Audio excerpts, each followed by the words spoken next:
for me, a lot of the theological grounding for the eighth principle is in our theology around covenant. It's a for now response to a call to action. And I feel like the eighth principle is a promise. This is a call to dismantle oppression. How do I treat others as they want to be treated? We need a commitment to a more inclusive and liberating faith that embraces a wider concept of covenantal community. My theology demands that I be an active agent to transform myself and the systems. I have come away strengthened in my resolve about the need for the eighth principle in Canadian Unitarian Universalism on this land, because I want to tell that story.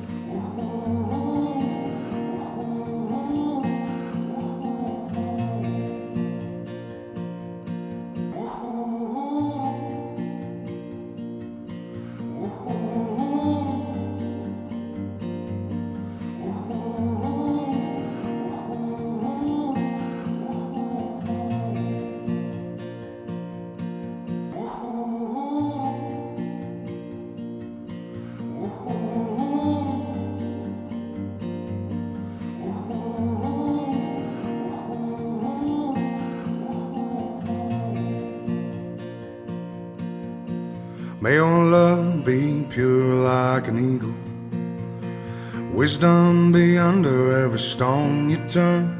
Let truth be key to freedom and bind you to the path that holds the light. We're the reason that the seven sins and teachings, each one can wait the other out. Life is two wolves, good and evil, who you feeding? Tell me, are you in or are you out? Oh, be honest and honor each other. Don't make a promise that you'll have to break. Have forgiveness when there's only hatred. Stand up for goodness sake. May we find our way to true and honorable reconciliation with Indigenous people, with people of color and Black people, and with all of us. I've always felt the preamble wording was very important. We, the member congregations of the Canadian Unitarian Council, covenant to affirm and promote. It doesn't say we, the members of UU congregations. And for me, this says that principles are not a creed or a dogma. Individual members of the congregation are free to accept any or all of the principles. They're there to guide our work as a congregation, not compel individual action. It's to put it out there to say, this is who we intend to be. I'm really hoping that in this moment, we're listening to our BIPOC people who are the ones who've asked for this principle and who are inviting us forward into this new journey of more inclusivity, greater diversity. Recognition of oppression demands that we confront how we have been complicit, consciously or unconsciously, in perpetuating the injustice and thus being out of right relationship, not being faithful. So the eighth principle, individual and communal action that accountably dismantles racism and other oppressions in ourselves and in our institutions. And, in thinking about that sort of pluralistic liberation, the fact that things change and grow, about how do I tell this story, right? And so, because our first source is direct experience. And so we are in a story right now. How do we frame this story? Someone talking about how they were coming up behind someone on a trail who had their headphones on, and they kept saying, I'm on the left, I'm on the left, I'm on the left.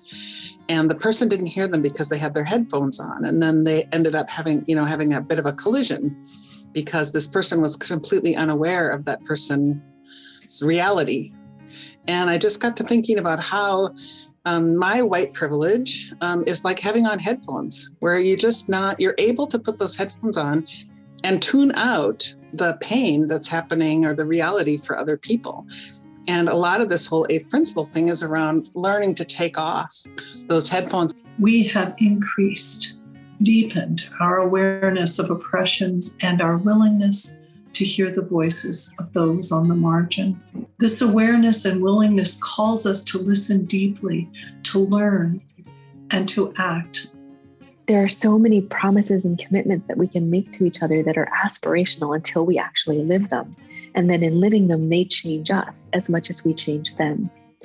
So for me, committing to the eighth principle is about making just such an aspirational statement of not who we are right now or where we are right now, but where we want to go. And by choosing to do this, we're also honoring the fact that this was always meant to be a living faith. It wasn't meant to get frozen in time with there's 7 and there can only be 7. So maybe in 150 years, we're going to be like, yeah, we got there. Okay, we can drop this one and we can change it and evolve it in this way. It's like, yeah, of course we're going to change it and evolve it. We are part of this interdependent web. And so the stories we're telling are about connection and care. And so I think for me, what the eighth principle does is acknowledge that our lived reality is in a society that is not based in interdependence. Colonialism and capitalism are not about us all being interdependent and all in this together. And so the eighth principle is kind of acknowledging that and asking us to move towards that vision we say we uphold, that our interdependence calls us to love and justice. Do not be daunted by the enormity of the world's grief. Do not be daunted by the enormity of the world's grief. Do justly now, love mercy now, go humbly now. You need not complete the work, but you must not abandon it. You need not complete the work, but you must not abandon it. Do justly now, love mercy now, go humbly now. In the words of the ancient Jewish sage Hillel, if I'm not for myself, who will be for me? If I'm only for myself, what am I? And if not now, when? Do justly now, love mercy now, go humbly now. Do justly now, love mercy now, go humbly now. The eighth principle calls us to accountably dismantle racism and other oppressions within ourselves and within our institutions. And my theology tells me that you can't have one without the other. There's a strong sense of social justice in me that has been born in me that calls me to work for those who have been on the margins and begin to center those voices and to center those people so that we can hear their lived experience. I think we've seen way too many people, beautiful people who identify as BIPOC, leave us and leave our communities over the past 40 years. Because for 40 years, we've been talking about, oh, maybe we should do this, but let's talk about it more.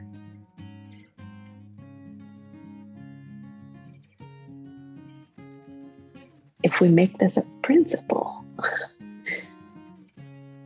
we can just start doing it. The theology, the grounding for the eighth principle, for me as a human, as a professional minister, as a religious leader, is learning about emotional intelligence. The theological bedrock of my support for the eighth principle is the fact that a UU congregation cannot exclude anyone based on their belief. And for me, that includes religious belief, cultural and ethnic heritage. And yet we are excluding people. because we require people to conform to a dominant white culture. This is a problem within our congregation that the eighth principle tries to address, and a problem for the wider community as well. What is the story we want to tell about ourselves 50 years into the future about what is happening right now? What is that story? Who are we in that story? Another question that I think we need to ask ourselves is, who are we called to be? Try and make things better for everybody, because we're all in this together. And so that's, to me, that's what the eighth principle is saying. Dismantle oppression. Like it, at its most simple, it says dismantle oppression. I want people who are standing on my shoulders to say, this is what they dreamed of, and it came into reality. And I feel like the work that we are doing as Canadian Unitarian Universalists right now is trying to make that happen. We are moving forward. We are being theologically alive, which is one of our Canadian Unitarian aspirations. The story that I want to tell, that we were a group of people who followed that vision, who heard that story, saw the light, that tiny light in that story, and said, we're going there. And we're going to let go of our discomfort, and we're going to let go of our resistance, and we're going to know this is going to hurt and be hard, and we're going to go there, because that's what this time is calling us to.